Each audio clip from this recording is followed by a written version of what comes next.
Hello students, this is our third session for the chapter from the beginning of time. In last two sessions we overviewed the chapter. In this session we will discuss in detail from topic to topic.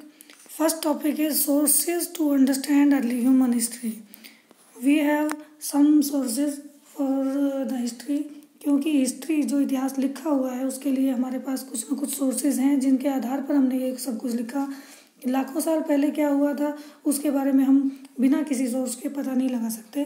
तो first हमारे जो sources हैं वो human fossils, stone tools, cave paintings हैं।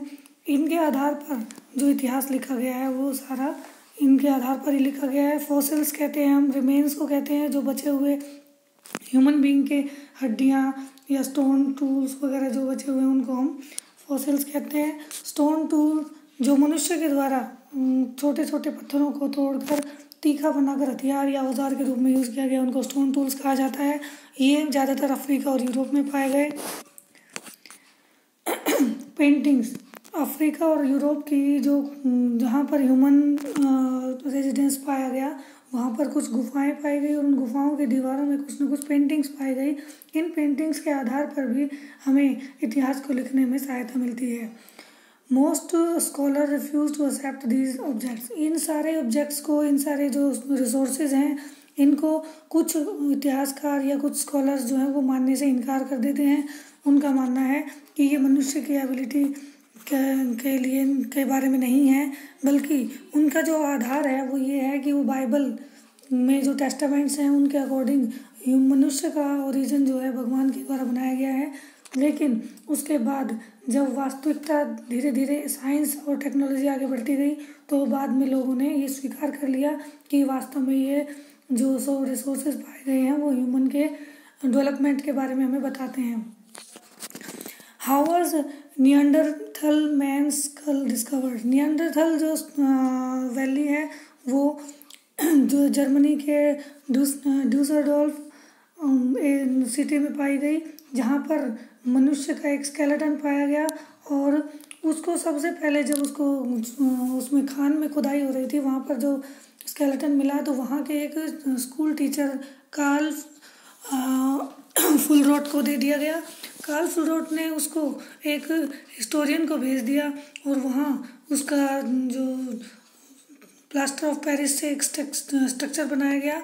और हरमन शेफुशन जो कि professor थे बोन यूनिवर्सिटी के, उन्होंने इसका गहराई से निरीक्षण किया और उसके बाद उसके लिए उन्होंने कुछ पेपर्स पब्लिश किए। उसके स्केलेटन की जानकारी के बारे में बताया कि वास्तव में ये काफ़ी पुराना स्केलेटन है और ऐसे ह्यूमन बीइंग का स्केलेटन है जो कि पहले कभी हुआ करते थे, अभी नहीं है।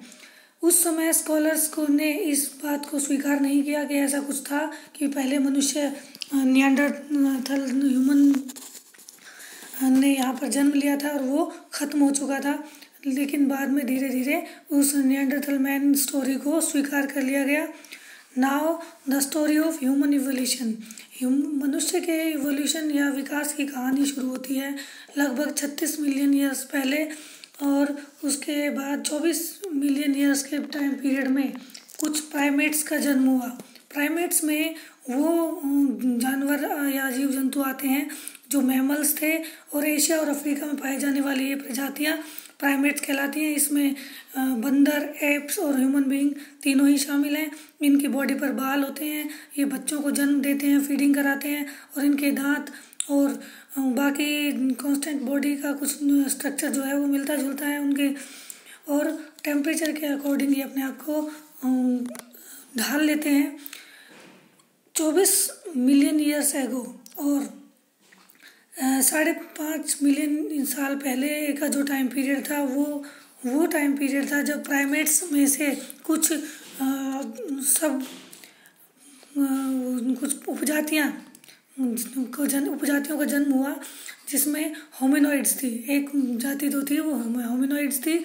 होमिनोइड्स जो थे वो बंदरों से कुछ अलग थे और उनकी कुछ डिफरेंस थे। बंदरों से उनको अलग किया जा सकता था, उनकी बॉडी बड़ी होती थी बंदरों से, बिना पूंछ के ये लोग होते थे और एक लंबे समय तक इनमें कुछ बदलाव आ चुका था कि वो अपने बच्चे को बंदरों की कैटेगरी से अलग करते थे बच्चों को रखकर और उनका पालन पोषण करते थे।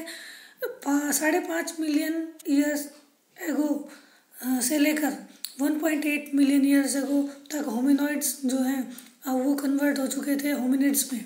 होमिनॉइड्स में से ही होमिनिड्स निकले। इन दोनों में भी काफ़ी डिफरेंस पाया गया। होमिनॉइड्स और होमिनिड्स के डिफरेंस को हम यहाँ पर डिस्कस करते हैं। होमिनिड्स जो थे वो होमिनॉइड्स के ब्रेन जो थे होमिनिड्स से ज़्यादा शार्पर थे और उनकी जो चलने की क्षमता थी वो भी अलग थी। उनका पोस्चर जो था वो अपराइट हो चुका था होमिनिड्स का। होमिनॉइड्स अभी भी 4 पैरों पर चलते थे और उनकी बॉडी फ्लेक्सिबल ज़्यादा थी और इनमें इनके आगे वाले जो 4 लिम्स थे वो हाथ के काम करने लगे थे। फिंगर्स जो थी वो टूल पकड़ने का काम करने लगी थी होमिनिड्स की, जबकि होमिनॉइड्स अभी भी जानवरों की तरह ही रहते थे। और इस तरह से ये डिफरेंसेस हैं होमिनॉइड और होमिनिड्स में। होमिनिड्स आर फर्दर सब डिवाइडेड इनटू 2 ब्रांचेस। अब होमिनिड्स पहले वो प्राइमेट से होमिनॉइड्स में आए, होमिनॉइड से होमिनिड में आए और अब होमिनिड्स को भी हम 2 ग्रुप में डिवाइड करते हैं, ऑस्ट्रेलोपिथेकस और होमो। इन दोनों में से जो